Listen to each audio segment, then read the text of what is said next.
Washington Journal continues.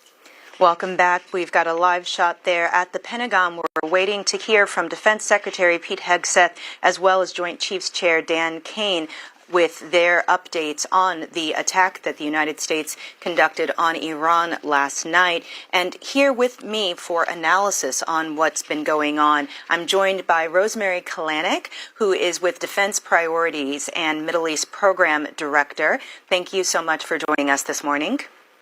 Thank you.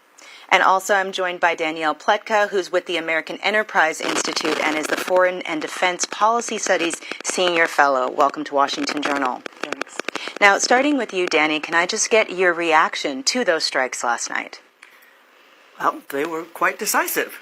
I think that those of us who were paying close attention had a sense this was coming, that, in fact, the diplomatic process was not leading towards a resolution of the Iranian nuclear program, and that the president made I think probably for him, a tough decision and went ahead. What was, I think, important was that we used pretty impressive firepower, and that we used it for the first time, that we took out the Fordow Nuclear Enrichment Center, which is obviously the one that was deep, deep underground. We took out Natanz. We took out the enrichment center at Isfahan.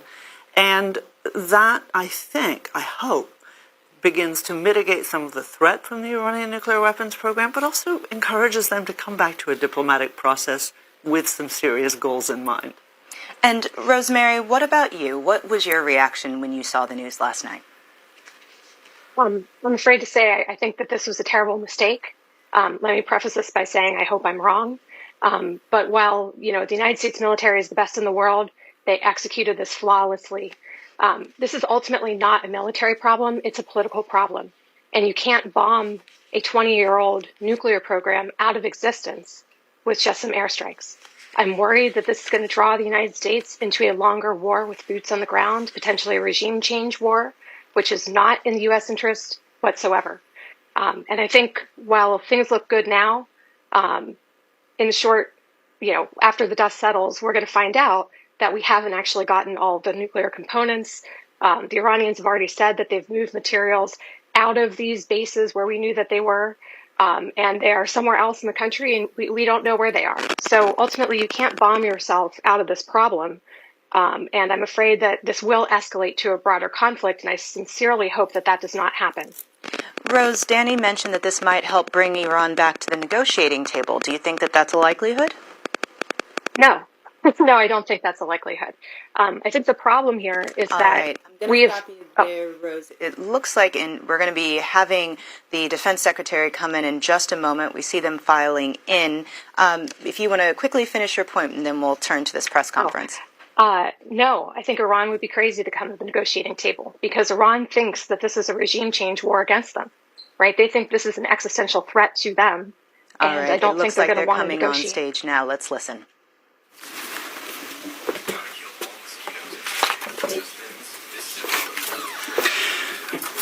Well, thank you for joining us this morning. Last night, on President Trump's orders, U.S. Central Command conducted a precision strike in the middle of the night against 3 nuclear facilities in Iran, Fordow, Natanz, and Isfahan, in order to destroy or severely degrade Iran's nuclear program. And as the chairman of the Joint Chiefs will demonstrate, it was an incredible and overwhelming success. The order we received from our commander-in-chief was focused, it was powerful, and it was clear. We devastated the Iranian nuclear program. But it's worth noting the operation did not target Iranian troops or the Iranian people. For the entirety of his time in office, President Trump has consistently stated for over 10 years that Iran must not get a nuclear weapon. Full stop. Thanks to President Trump's bold and visionary leadership and his commitment to peace through strength, Iran's nuclear ambitions have been obliterated. Many presidents have dreamed of delivering the final blow to Iran's nuclear program, and none could until President Trump. The operation President Trump planned was bold and it was brilliant, showing the world that American deterrence is back. When this president speaks, the world should listen. And the U.S. military, we can back it up. The most powerful military the world has ever known. No other country on planet Earth could have conducted the operation that the chairman is going to outline this morning. Not even close. Just like Soleimani found out in the first term, Iran found out when POTUS says 60 days that he seeks peace and negotiation, he means 60 days of peace and negotiation. Otherwise, that nuclear program, that nuclear capability will not exist. He meant it. This is not the previous administration. The President Trump said no nukes. He seeks peace, and Iran should take that path. He sent out a truth last night saying this: any retaliation by Iran against the United States of America will be met with force far greater than what was witnessed tonight. Signed, the President of the United States, Donald J. Trump. Iran would be smart to heed those words. He's said it before, and he means it. I want to give recognition to the Chairman of the Joint Chiefs of Staff, the Joint Staff, General Eric Kurilla at CENTCOM, who did a phenomenal job, he and his staff, all of CENTCOM. Policy across the board. This was a joint effort, and across the Pentagon effort. I want to recognize the pilots who flew those bombers, who flew those fighters, who flew those refuelers, warriors. I want to recognize the sailors on those destroyers, in those subs, on those carriers, warriors, all of them. I want to recognize our soldiers doing air defense, base defense, QRF, warriors, all of them. Every American involved in this operation performed flawlessly.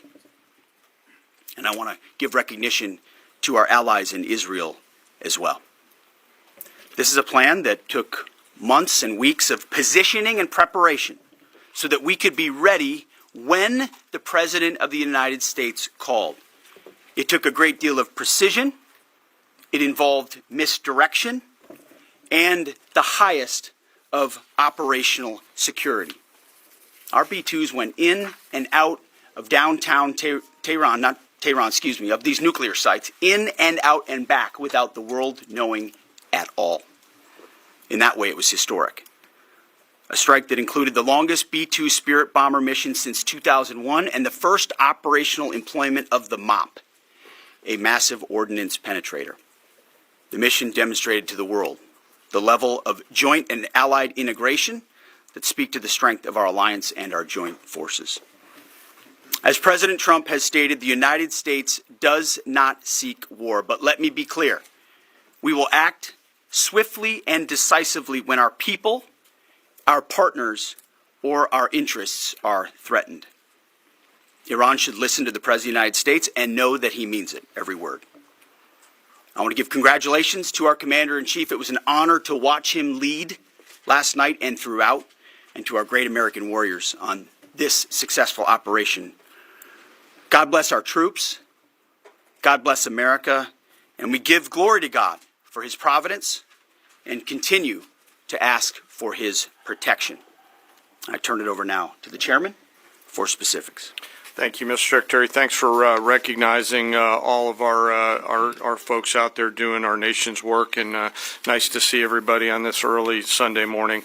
Last night on the President's orders, U.S. Central Command, under the command of General Eric Kurilla, executed Operation Midnight Hammer, a deliberate and precise strike against 3 Iranian nuclear facilities.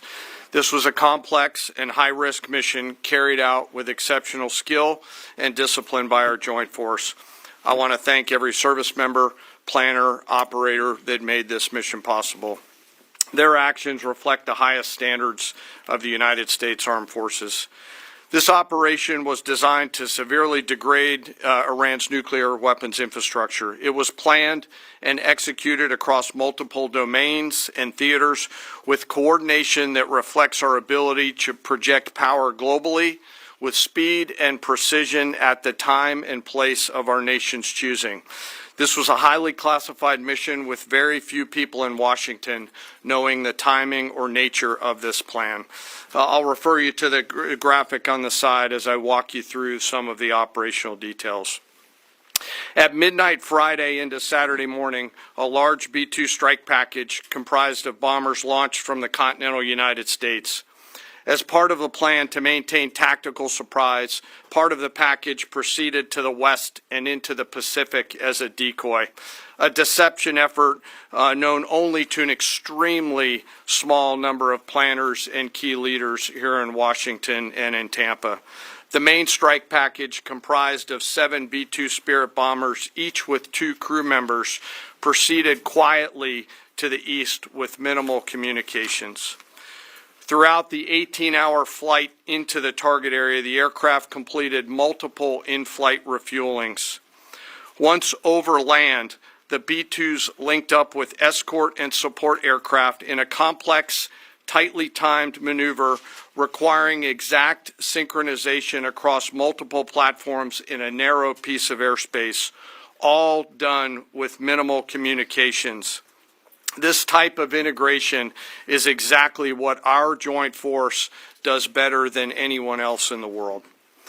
At approximately 5 p.m. Eastern Standard Time last night, and just prior to the strike package entering Iran, a U.S. submarine in the Central Command Area of Responsibility launched more than 24 Tomahawk land attack cruise missiles against key surface infrastructure targets at Esfahan. As the Operation Midnight Hammer strike package entered Iranian airspace, the U.S. employed several deception tactics, including decoys, as the 4th and 5th generation aircraft pushed out in front of the strike package at high altitude and high speed, sweeping in front of the package for enemy fighters and surface-to-air missile threats. The strike package was supported by U.S. Strategic Command, U.S. Transportation Command, U.S. Cyber Command, U.S. Space Command, U.S. Space Force, and U.S. European Command. As the strike package approached Fordow and Natanz, the U.S. protection package employed high-speed suppression weapons to ensure safe passage of the strike package, with fighter assets employing preemptive suppressing fires against any potential Iranian surface-to-air threats. We are currently unaware of any shots fired at the U.S. strike package on the way in. At approximately 6:40 p.m. Eastern Standard Time, 2:10 a.m. Iran time, the lead B-2 dropped 2 GBU-57 massive ordnance penetrator weapons on the first of several aim points at Fordow. As the President stated last night, the remaining bombers then hit their targets as well, with a total of 14 MOPs dropped against 2 nuclear target areas. All 3 Iranian nuclear infrastructure targets were struck between 6:40 p.m. and 7:05 p.m. Eastern Time. Again, that's about 2:10 in the morning local time in Iran, with the Tomahawk missiles being the last to strike at Esfahan to ensure we retain the element of surprise throughout the operation. Following weapons release, the Midnight Hammer strike package exited Iranian airspace and the package began its return home. We are unaware of any shots fired at the package on the way out. Iran's fighters did not fly, and it appears that Iran's surface-to-air missile systems did not see us. Throughout the mission, we retained the element of surprise. In total, U.S. forces employed approximately 75 precision-guided weapons during this operation. This included, as the President stated last night, 14 30,000-pound GBU-57 massive ordnance penetrators, marking the first ever operational use of this weapon. I know that battle damage is of great interest. Final battle damage will take some time, but initial battle damage assessments indicate that all three sites sustained extremely severe damage and destruction. More than 125 U.S. aircraft participated in this mission, including B-2 stealth bombers, multiple flights of fourth and fifth generation fighters, dozens and dozens of air refueling tankers, a guided missile submarine, and a full array of intelligence, surveillance, and reconnaissance aircraft, as well as hundreds of maintenance and operational professionals. As the Secretary said, this was the largest B-2 operational strike in U.S. history and the second longest B-2 mission ever flown, exceeded only by those in the days following 9/11. Well prior to the strike, General Kurilla elevated force protection measures across the region, especially in Iraq, Syria, and the Gulf. Our forces remain on high alert and are fully postured to respond to any Iranian retaliation or proxy attacks, which would be an incredibly poor choice. We will defend ourselves. The safety of our service members and civilians remains our highest priority. This mission demonstrates the unmatched reach, coordination, and capability of the United States military. In just a matter of weeks, this went from strategic planning to global execution. This operation underscores the unmatched capabilities and global reach of the United States military. As the President clearly said last night, no other military in the world could have done this. I join the President and the Secretary in being incredibly proud of the air crews, naval forces, cyber operators, planners, and support teams, and commanders who made this mission possible. It is their skill, discipline, and teamwork that makes this operation possible. I am particularly proud of our discipline related to operational security, something that was of great concern to the President, the Secretary, General Kurilla, and me, and we will continue to focus on this. As we stand here this morning, many assets are still airborne, and we have hundreds deployed. I ask that we keep our warfighters on their way home and our deployed service member in our thoughts. Our joint force remains ready to defend the United States, our troops, and our interests in the region. Thank you very much. We will take a few questions, Phil. Me? Yeah. So, is regime change off the table, Mr. Secretary? And to the chairman, you said the battle damage assessment is still ongoing, but do you believe that some nuclear capability in Iran remains? This mission was not and has not been about regime change. The President authorized a precision operation to neutralize the threats to our national interests posed by the Iranian nuclear program and the collective self-defense of our troops and our ally Israel. Thanks for your question. I think BDA is still pending, and it would be way too early for me to comment on what may or may not still be there. But thanks for the question. Green. No, behind you. Excuse me, Mr. Secretary, can you tell me, was there a particular moment when the President decided to pull the trigger on this operation where he said, now, rather than being, something in the holster, now we're going to pull the trigger on it? I would just say, having the opportunity to witness his leadership, he was fully committed to the peace process, wanted a negotiated outcome, gave Iran every single opportunity, and unfortunately was met by stonewalling, which is why he gave them plenty of time to continue to come to the table and give up enrichment, give up the nuclear program. But there was I won't say the particular moment, there was certainly a moment in time where he realized that it had to be a certain action taken in order to minimize the threat to us and our troops. Yeah. General, you say that General Kurilla increased force protection in Iraq, Syria, and Gulf, in those areas. Were they given any advance warning the attacks were coming? And also, Mr. Secretary, when were congressional leaders notified? How long before the attacks took place? Sir, to your first question, the risk has clearly been rising over the last few weeks in the region. Based on that and not a particular awareness of this operation, we've made smart decisions to minimize the risk to U.S. forces in the region. So you were given no advance warning? No, sir. In congressional? They were notified after the planes were safely out. Well, we complied with the notification requirements of the War Powers Act. After the attacks, they were notified? They were immediately thereafter. Yes. Thank you, Secretary. Two quick questions. Do you believe you completely destroyed Iranian nuclear program? And how about Iranian ballistic missiles? Your ally at Israel always saying that is biggest threat. And second question is very important. What will be your next step if Iran or militias under Iranian influence in the region attack U.S. interests or allies in the region? And you can chime in on this too, Mr. Chairman. The battle damage assessment is ongoing, but our initial assessment, as the chairman said, is that all of our precision munitions struck where we wanted them to strike and had the desired effect. Which means especially in Fordo, which was the primary target here, we believe we achieved destruction of capabilities there.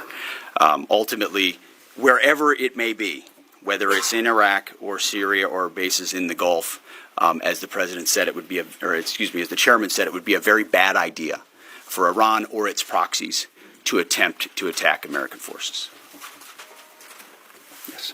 Thank you, Mr. Secretary. Regarding retaliations, Iran and North Korea are cooperating on nuclear and missile development. Do you think there is a possibility that Iran, North Korea, and the other forces, such as China, will join forces to retaliate against the United States? Well, unfortunately, because of the policies under the previous administration, we drove those countries together, and ultimately that creates a challenging environment.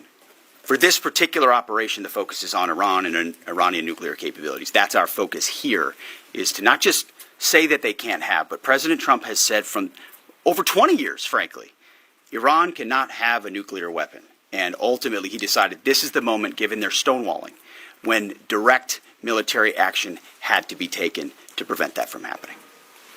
Yes.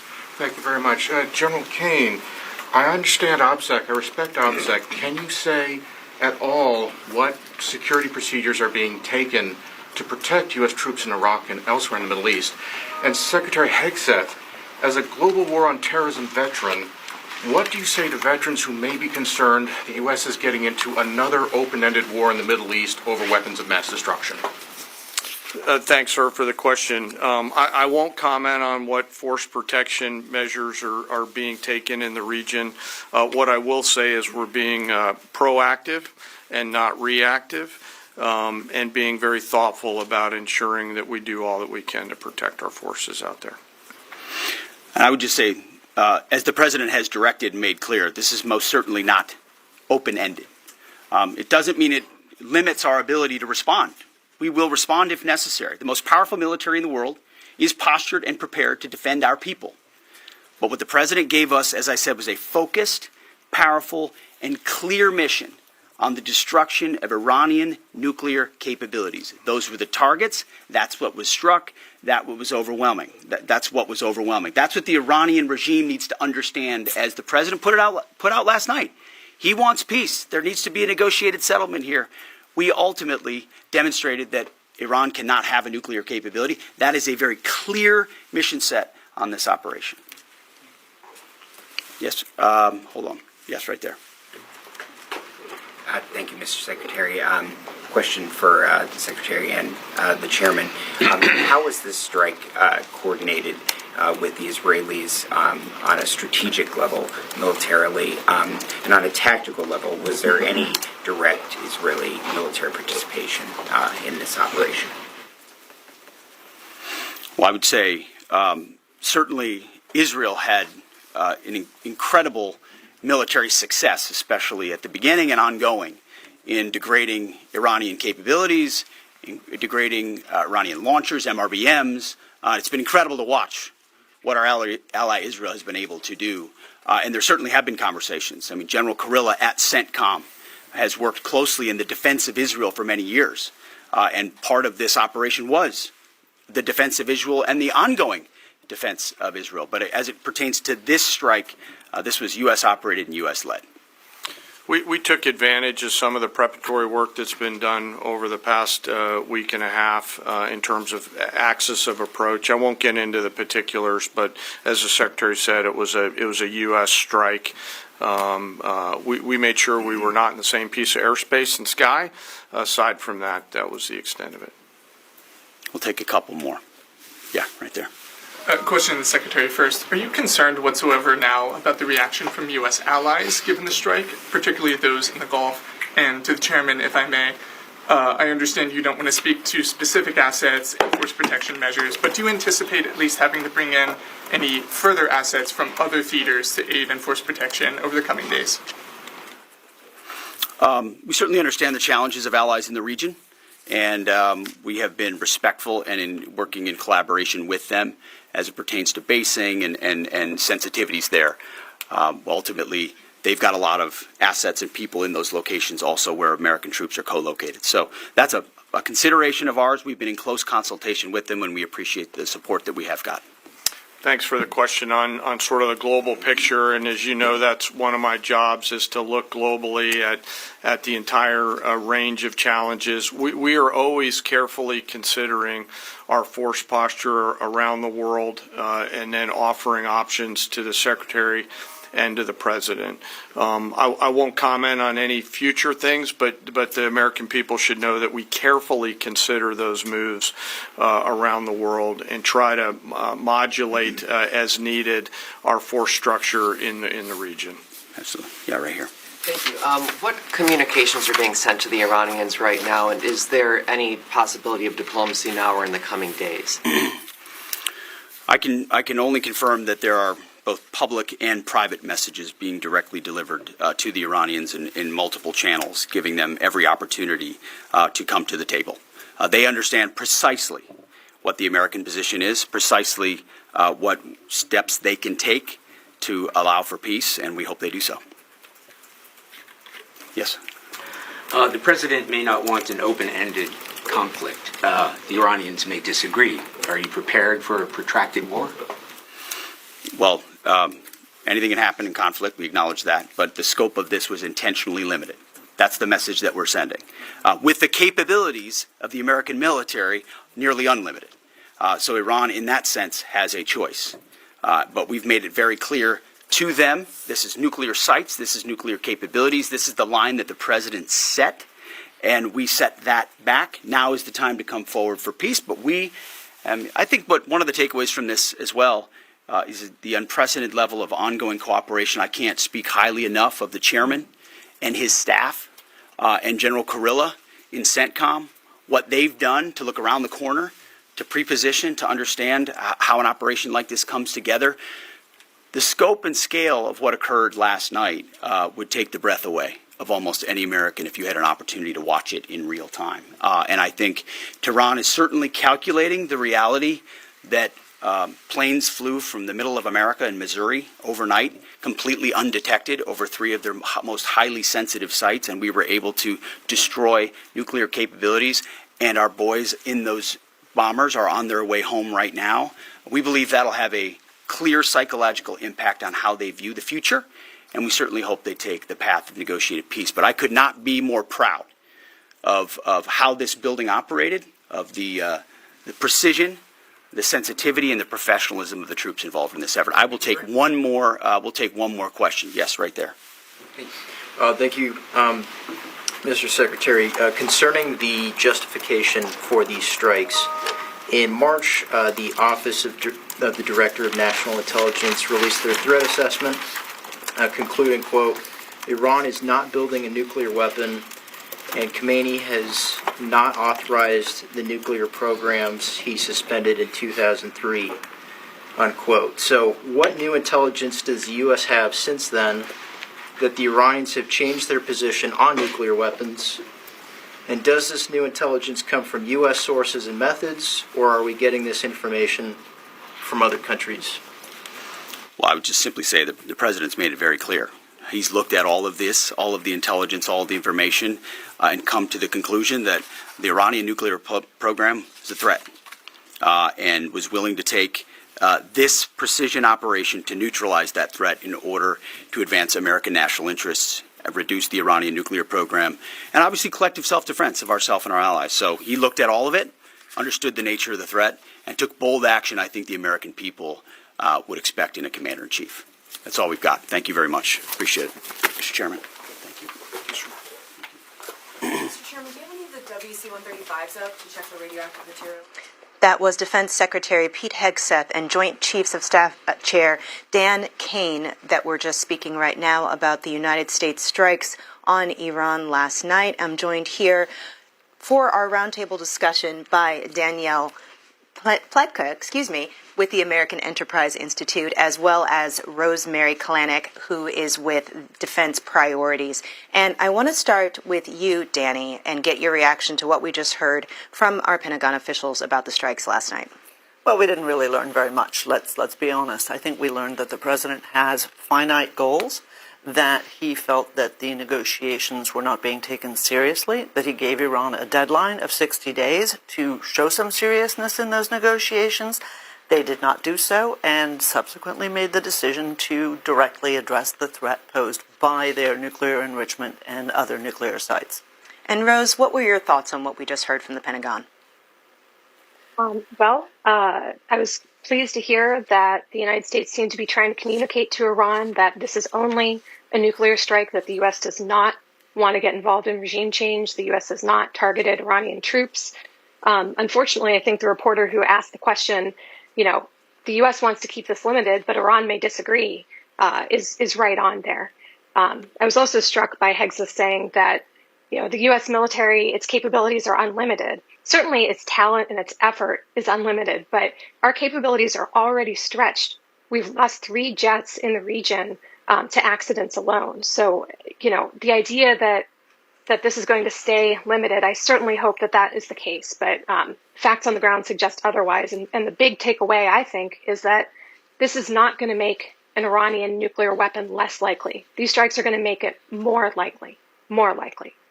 We'll be taking questions from our audience for our 2 guests. Our line for Republicans, 202-748-8001. For Democrats, 202-748-8000. And for Independents, 202-748-8002. Now, staying with you, Rose, the Defense Secretary said that these strikes were able to meaningfully degrade Iran's nuclear capabilities. What do you think of that assessment, and do we have enough information at this point to make that judgment?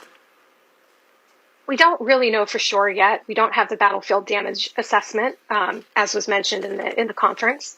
I have no doubt that we blew Fordo and Natanz and Esfahan to smithereens, but that doesn't mean that we got all of the aspects of the Iranian nuclear program, right? Iran has been working on this for 20 years. They have thousands of nuclear scientists. You can't bomb the knowledge out of their brains. It's not clear to me that we got all of the nuclear components, all of the stockpiles of uranium. The Iranians are not dumb. They probably moved those before these strikes happened. So I am not at all convinced that we have gotten rid of all of the aspects of their nuclear program that are of concern. And ultimately, the only way to do that is with boots on the ground, either IAEA inspectors, which means we have some kind of deal with Iran, right, to allow them peacefully to verify that everything has been destroyed, or what I fear most, U.S. boots on the ground to make sure that everything is destroyed. That's the only way we'll really know for sure. We heard in that press conference that they are hopeful this will lead to Iran reassessing its stance and its negotiating position. What takeaways do you think Iran can take from these strikes in terms of what they bring back to the negotiating table if they come back at all? So I think that the Iranians, if they were smart, and they are outstanding negotiators. I have a lot of respect for our Iranian interlocutors. I think the problem is that the mandate that they have is not to give up their nuclear weapons program. And that's the issue. This is all about delay and about tactical concessions that really don't go to the heart of the nuclear weapons program. I think another thing that people need to understand, which is let's not say boring, but let's say part of the environment that a lot of people don't get is that the nuclear agreement that Barack Obama signed with the Iranians had a number of provisions that sunsetted, right? So controls on their missile program, controls on conventional weapon sales. This October, something called snapback expires. And that is extraordinarily important. It was the fail-safe mechanism in that deal.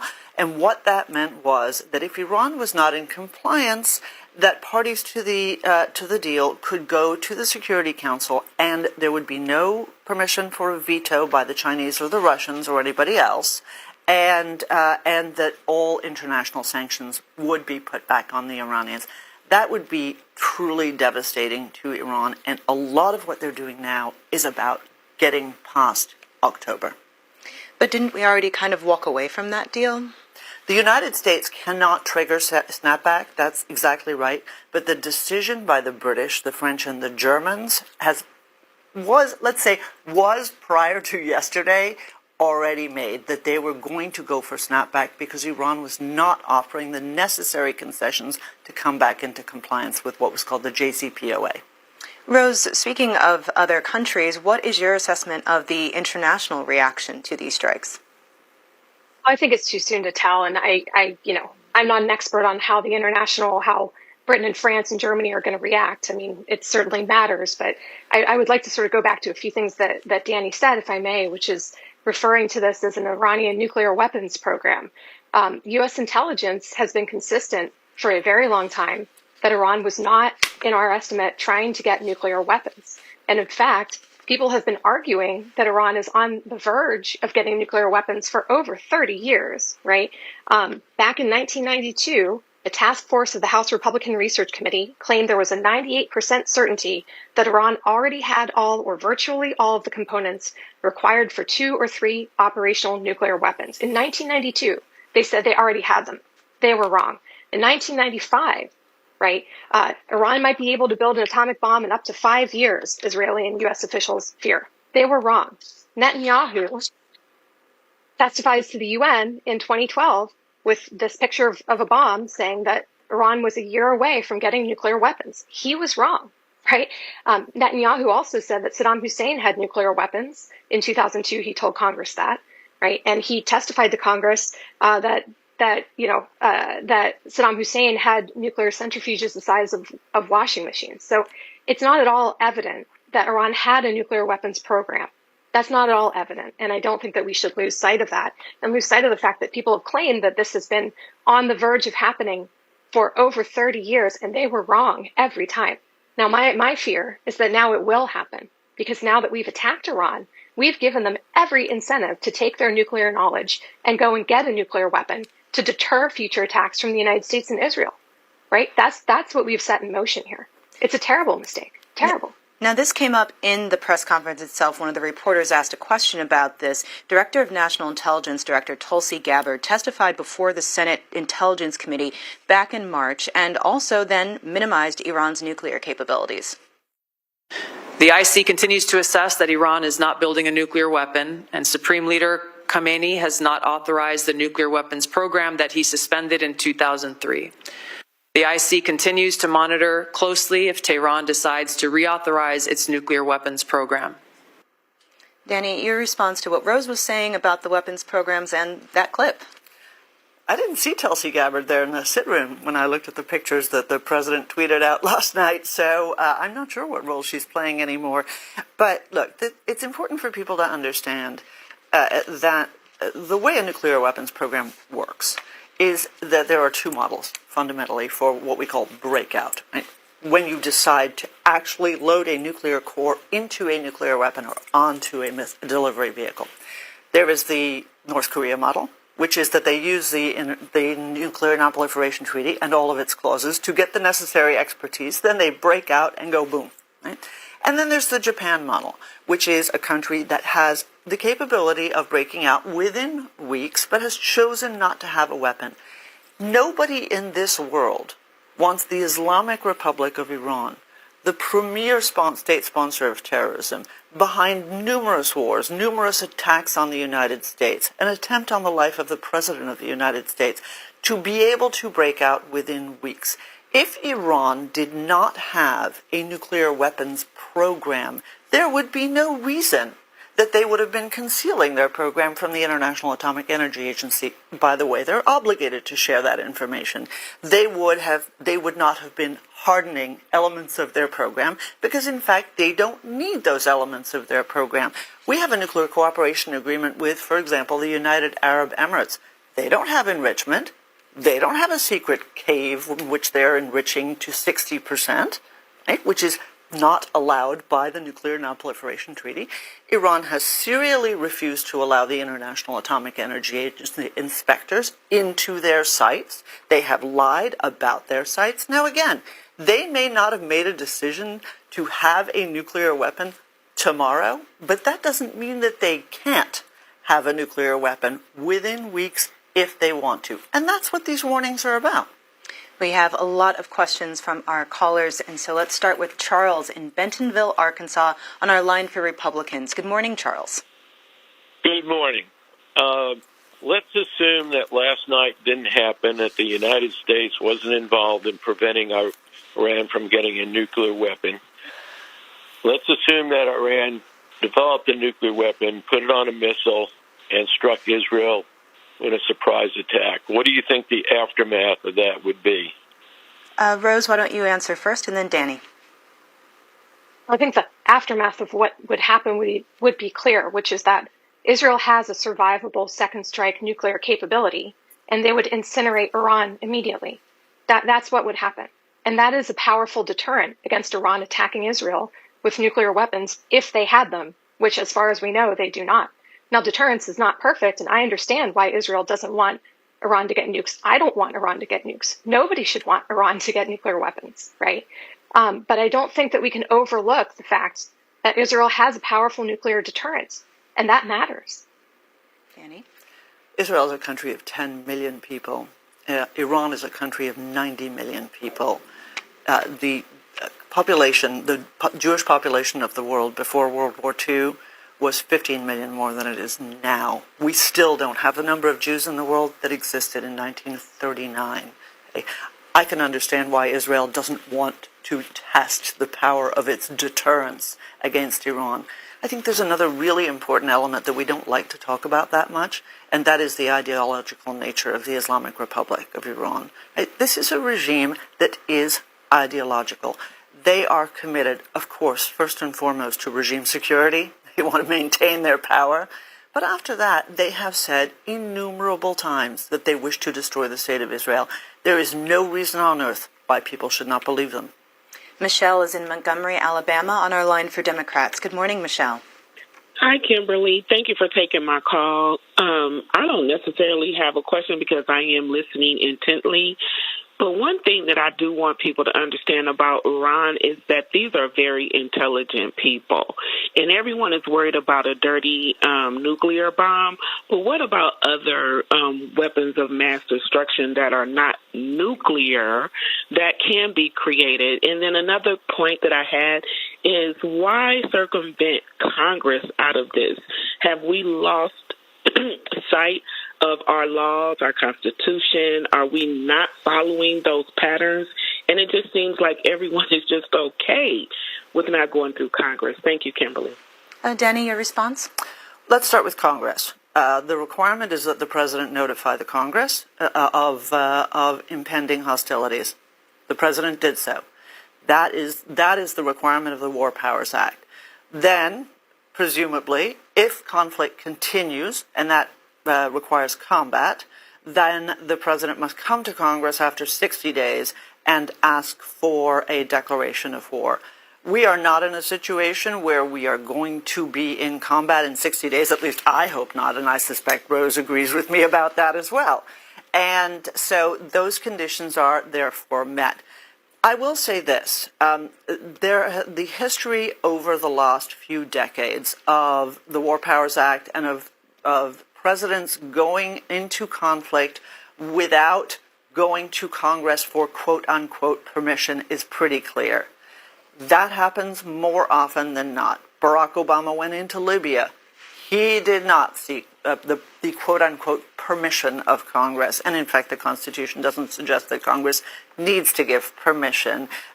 Bill Clinton went into Kosovo. Again, we were in that conflict for well over 60 days, did not seek a declaration of war from Congress. This is a matter of conflict between the Congress and the White House, no matter what party is in control of either branch. But the idea that somehow the president needs permission is simply incorrect. Before I get your comments on this, Rose, I want to read some responses on X from members of Congress. Representative Alexandria Ocasio-Cortez said last night, the president's disastrous decision to bomb Iran without authorization is a grave violation of the Constitution and congressional war powers. He has impulsively risked launching a war that may ensnare us for generations. It is absolutely and clearly grounds for impeachment. Senator Tim Kaine said the American public is overwhelmingly opposed to the U.S. waging war on Iran, and the Israeli foreign minister admitted yesterday that Israeli bombing had set the Iranian nuclear program back at least 2 or 3 years. So what made Trump recklessly decide to rush and bomb today? Rose, your thoughts? Yeah. So my thoughts on this are that there's a reason why the president is supposed to go to Congress before declaring war. And I agree with Danny 100%. This is a bipartisan problem, right? Like, presidents of both parties have gone to war without talking to Congress. And I would just point out that the examples that she mentioned are not particularly good examples of success, right? Libya is a failed state, in part because we bombed them, right? The reason why the United States president is supposed to talk to Congress is it's supposed to generate public debate over whether or not this is a good idea to go in. And the fact that we have not had that debate, right?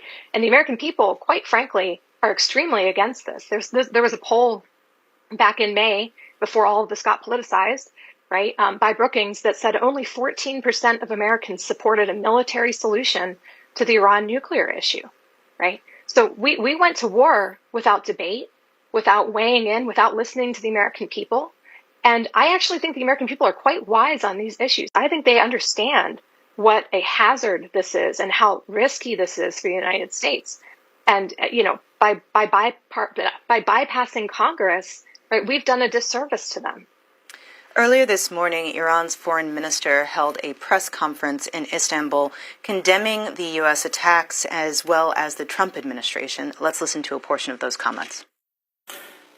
The Islamic Republic of Iran condemns, in the strongest terms, the United States' brutal military aggression against Iran's peaceful nuclear facilities. It is an outrageous, grave, and unprecedented violation of the fundamental principles of the Charter of the United Nations and international law. The warmongering and lawless administration in Washington is solely and fully responsible for the dangerous consequences and far-reaching implications of its act of aggression. The U.S. military attack on the territorial integrity and national sovereignty of a UN member state carried out with genocidal Israeli regime, carried out in collusion with the genocidal Israeli regime, has once again revealed the extent of the United States' hostility towards the peace-seeking people of Iran, who will never compromise over their independence and sovereignty. The Islamic Republic of Iran continue to defend Iran's territory, sovereignty, security, and people by all means necessary against not just U.S. military aggression, but also the reckless and unlawful actions of the Israeli regime. While President Trump was elected on a platform of putting an end to America's costly involvement of forever wars in our part of the world, he has betrayed not only Iran by abusing our commitment to diplomacy, but also deceived his own voters by submitting to the wishes of a wanted war criminal who has grown accustomed to exploiting the lives and wealth of American citizens to further the Israeli regime's objectives. Back to your calls. Laura is in Cape Cod, Massachusetts, on our line for Independence. Good morning, Laura. Good morning. So I'm just pretty much disgusted with all of it because I feel right now that the United States is no longer a diplomatic country. All we're doing now is just trying to show our military might, and I don't see how this will enhance anything towards peace in the Middle East. As a matter of fact, it looks like it's going to make everything much more worse and probably drag us into a longer war with Iran. And I don't understand how Netanyahu can get away with everything that he's been doing. And even the United Nations has said and condemned everything that's been going on in Gaza. And the United States just seems to back up all of his horrible, moves and motives. And it just doesn't seem like it's going anywhere but bad. And yet we have a government here in the United States that's trying to cut, billions of dollars of health insurance for the poor, while they want to spend trillions of dollars in foreign countries that obviously Israel can fight its own war because it has all the military might of the United States weapons. So I definitely think Rosemary, your person there, is much more measured in her thought. I think the other woman, Danielle, is much more pro-war, and that's sad. And I just think that this is not going to get us anywhere with no diplomacy. And now the United States seems Laura, to I want to have give our blown that guests up. a chance to respond. Danny, I'll start with you. What does a diplomatic solution look like here?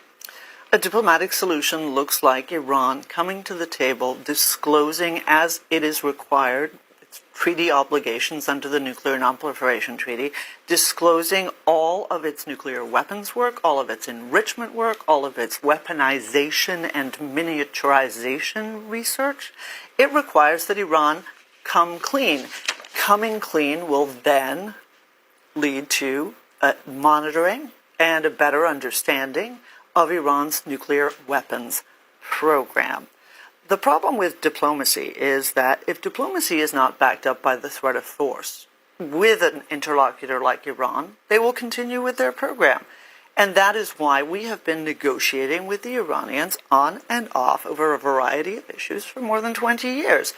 I haven't noticed that it has had an enormous effect on their program. They have advanced, as Rose noted, they have advanced from where they were not just 20, but 25 and 30 years ago to a point now where they have enough enriched uranium per the International Atomic Energy Agency for 10 nuclear weapons enriched to a level of 60%. The permitted level is 3.67%. So again, diplomacy is great as long as you can achieve your goals. But diplomacy, just like war, is a tool. It is not an end in and of itself. Rosemary? Iran was at the table. Iran was going to have another round of negotiations on the Sunday, Father's Day, after Israel struck, right? The problem here isn't that we have to make these credible threats of force. Our threats of force are credible. What's not credible is our assurances that we won't attack them anyway, right? There are IAEA inspectors on the ground in Iran right now, right? They're there right now. And the problem is that no matter what, and Iran has not done itself any favors, right? Iran screwed this up immensely, right? But it's like, it doesn't matter what Iran does. It doesn't matter if they let in inspectors. People just are not going to believe them, and they're attacking them anyway. Like, if you're engaged in coercive diplomacy, right? It's kind of like if you're trying to get someone's wallet and you're a mugger, right? You point a gun at them and you say, give me your wallet or else I'll shoot, right? That's something Trump has been very good at doing. But there also has to be the promise. If you give me your wallet, I'm not going to shoot you anyway, right? And that's the promise that is completely non-credible now. That's the assurance problem that the U.S. has not tended to. Iran thinks that we're going to go in anyway. So why are they going to keep negotiating with us after we've done this. I mean, it's just madness. Let's hear from Martin in Louisville, Kentucky, on our line for Democrats. Good morning. Good morning. Yes, I just want to make a couple of points. Trump, after he became president, held a press conference with Netanyahu and said he is negotiating an end to the Palestinian-Israeli conflict. And for a few weeks, prisoners were exchanged. Then both sides accused each other of violating the agreement, and today the violence is even worse. He did the same thing with Russia-Ukraine. He announced that he was negotiating an end to it, and now the violence is even worse. So now the American Air Force is bombing these targets in Iraq that they say are a threat to us. And it reminds me of back in the 1950s and 60s when the American government told us that communism is a disease, and anywhere it starts, our army has to go put a stop to it or it will spread here. It was a sickening idea. The United States has never benefited from fighting the Vietnam War. Okay, so they're bombing these targets in Iraq, in Iran, but what is the result going to be? Is it going to bring about peace like they say they want, or is it going to make everything worse? So I want to see what the result is. The bottom line is they're not involving the American people in any more than they want to be. We don't have a draft today. The price of oil is not going through the roof like we would have done 50 years ago. So I want to see how long the American people will, are going to tolerate all these military operations. Thank you. Rosemary, do you want to respond to this idea of how the American people might be responding to this? I mean, I think the American people are patriotic and they stand behind the U.S. military, and they're probably very proud of what the U.S. military can accomplish. But I do also think that they understand that there is more to getting a political outcome than just bombing people alone, right? It was quite clear before this conflict started that the American people did not want another war in the Middle East. We know how this story ends. In fact, it doesn't end. That's the problem, right? We still have forces in Iraq. I think that this is only going to make the situation worse because, frankly, Iran is backed into a corner. It's going to be very difficult for them not to retaliate. I mean, if someone attacks you and you don't retaliate, then they're just going to keep attacking you forever, right? Iran is going to retaliate in some way, probably against U.S. forces in the region. And then what happens, right? Once American forces are injured or killed, and I certainly hope that doesn't happen, but it's a possibility, right? Then this is just going to escalate out of control. This is a Economist YouGov poll from earlier this month asking about American support for the U.S. military getting involved in the conflict between Israel and Iran, finding that just 16% of U.S. citizens support in U.S. military involvement in this conflict, 60% saying no. If you break that down by party ID, Democrats are 65% opposed to U.S. military involvement in this conflict. Independents, 61% opposed. Republicans, 53% opposed. Danny, given this lack of support for effectively what just happened, what do you think is the path forward? So, first of all, it's important to understand the answer to a different question in a poll, which is it okay if Iran gets nuclear weapons? The American people are up around 80% on no. And the determination that the President of the United States made is that Iran was on a path to nuclear weapons, that they were not going to negotiate their way away, and therefore this required a military response. Now, we have a really, really good way of dealing with this problem democratically in the United States. We have elections. Right?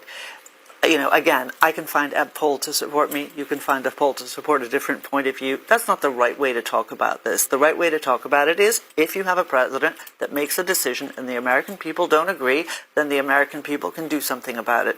Next year, the American people will be able to elect new members of Congress. Let's see what they do about it. But I think it's important to understand, and Rose mentioned a little bit before, very cute analogy, which is, if you are confronted by a mugger and you give them your wallet and they then shoot you, what's your assurance that they don't shoot you? The problem with Iran is they've never given us our wallet. Again, were there IAEA inspectors on the ground? Well, no. Actually, the IAEA, for the first time in 20 years, last Friday, censured Iran for non-cooperation, listed a number of sites where they had found evidence of nuclear weapons research and nuclear enrichment where they had not been given access. So the answer is not that inspectors were there and everything was going peachy. What we were in the midst of was dialogue. The problem is, again, dialogue has to lead somewhere. I am all for talking to the Iranians. I think the right answer to all of these things is not a quote-unquote military military solution.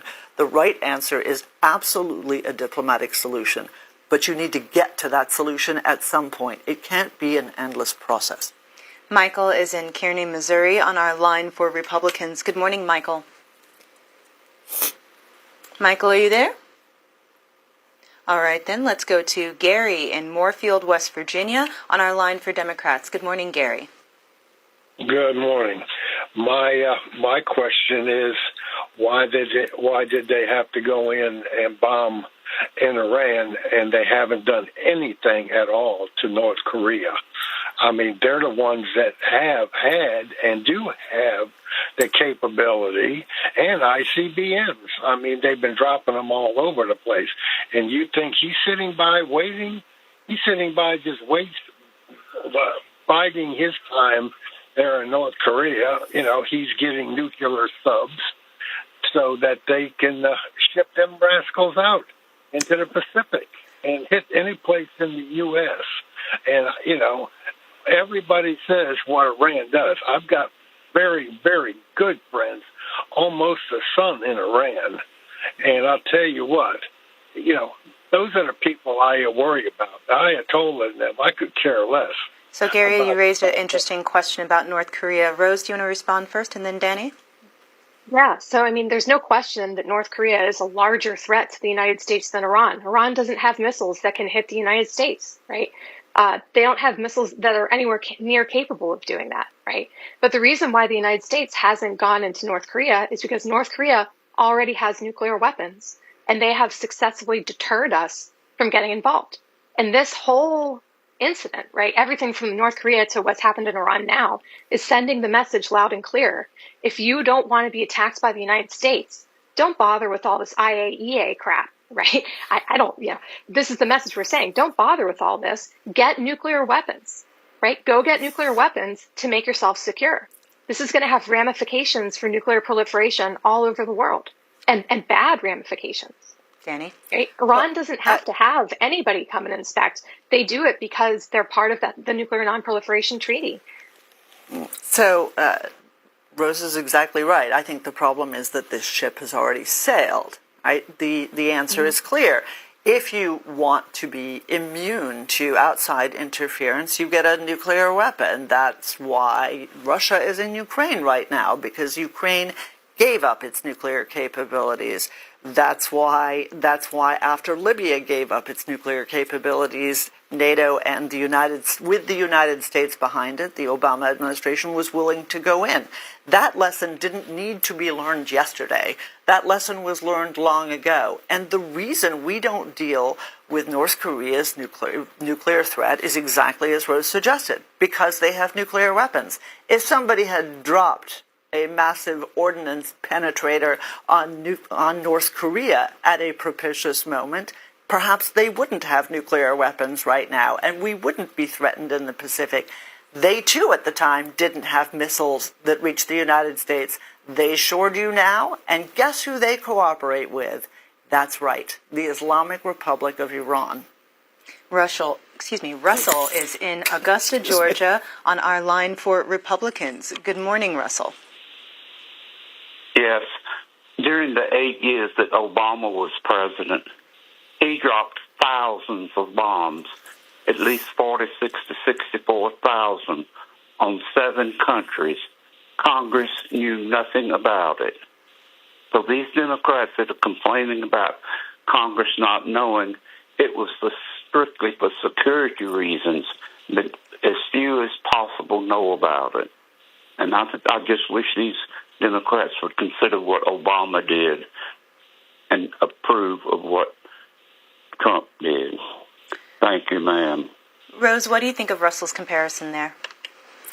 Yeah, I mean, I think that the Democrats are losing the thread here, right? I don't think this is a partisan issue, right? Presidents of both parties have done this and have bombed countries without getting permission from Congress. It doesn't mean it's a good thing to do, right? And even when you get permission from Congress, right, it doesn't mean that you don't make mistakes. But at least George W. Bush in 2003 spent the time to go to Congress and get the authorization, right? And I do think that there is something to be said for having people on the record voting either in favor of a war or against a war, right? Nobody in Congress has had to go on the record about this. And all of the people who voted for the war in Iraq in 2003, that came back to haunt them. Those were consequences electorally. And I think that our current Congress members should be faced with that same consequence. I think they should have to go on the record. What do you think? So I'm not at all averse to the idea that Congress be accountable. I think that you're absolutely right. And this is the way that they have their cake and eat it too. They complain. And I mean, I worked for 10 years at the Senate Foreign Relations Committee. They complain, but at the same time, they don't really want the responsibility because then, of course, they can, as you rightly note, be blamed. On the other hand, and I'll say this is hugely important to understand, the reason that Congress supported President George W. Bush on Afghanistan and on Iraq was because of 9/11. I do not want us to have to suffer a terrible, terrible attack that takes thousands of innocent lives in order for there to be consensus between the White House and Congress.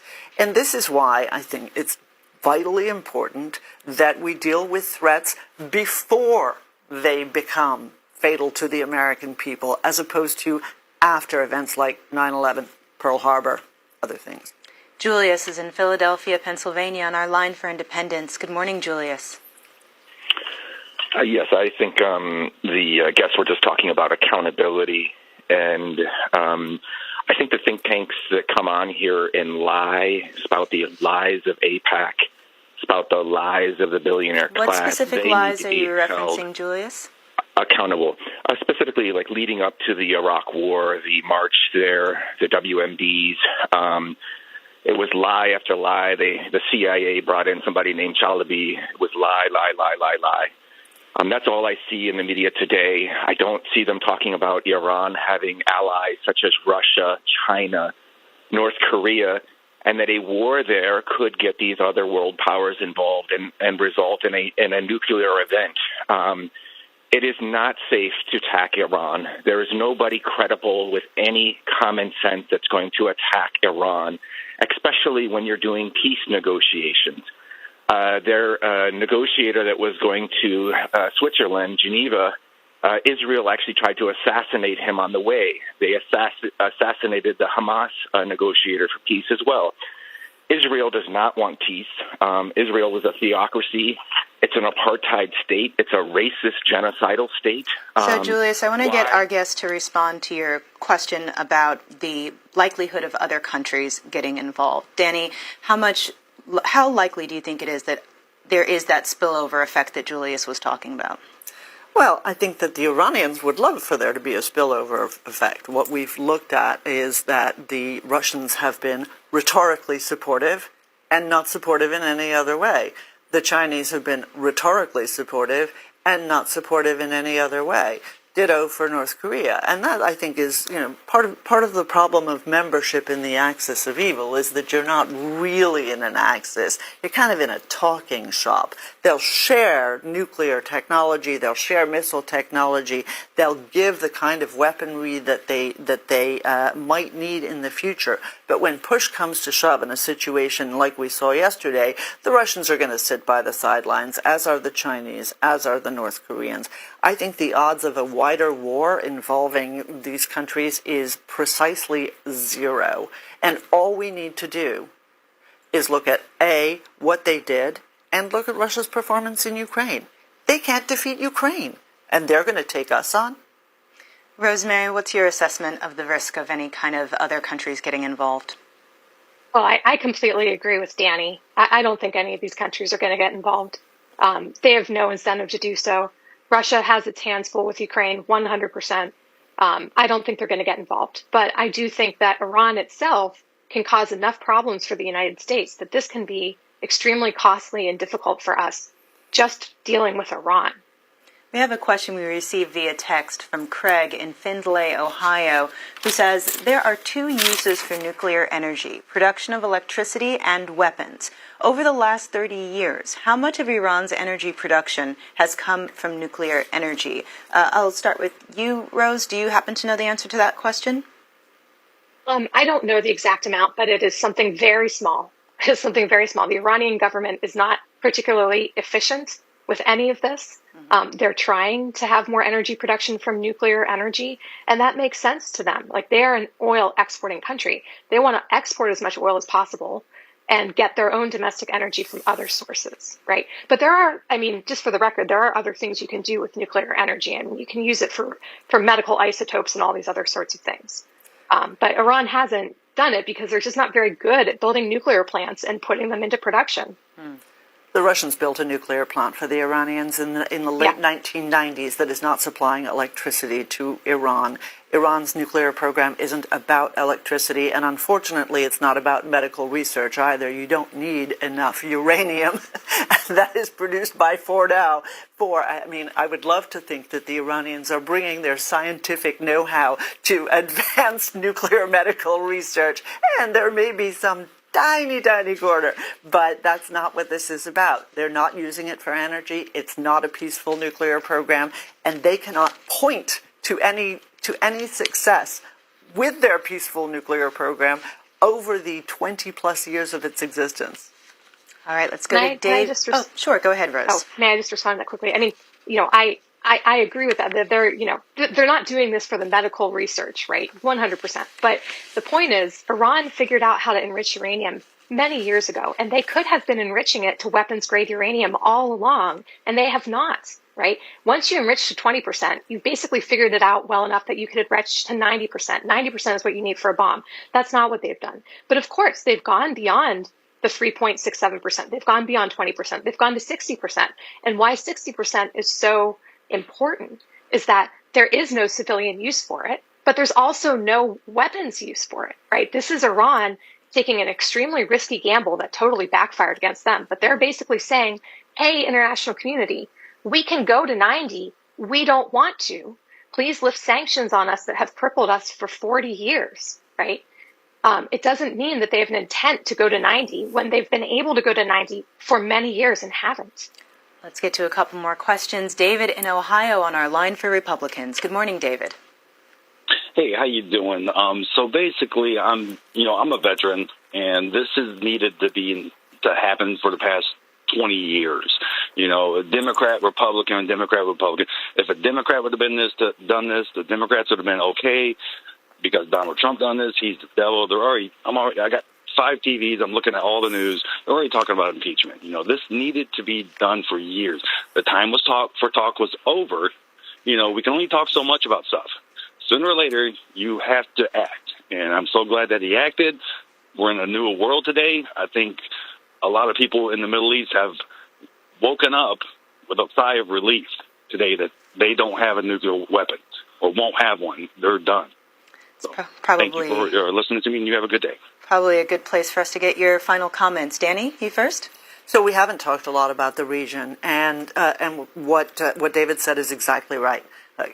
Everybody in the region is to use the expression again, having their cake and eating it too, issuing pro forma denunciations and calling for the importance of de-escalation and dialogue, and meanwhile popping champagne all over the foreign ministries and presidential houses and palaces, because, of course, Iran is in the region. Sure, Iran threatens us, they threaten our allies, they threaten our forces. There's no question that Iran represents a threat to us, but these are Iran's neighbors.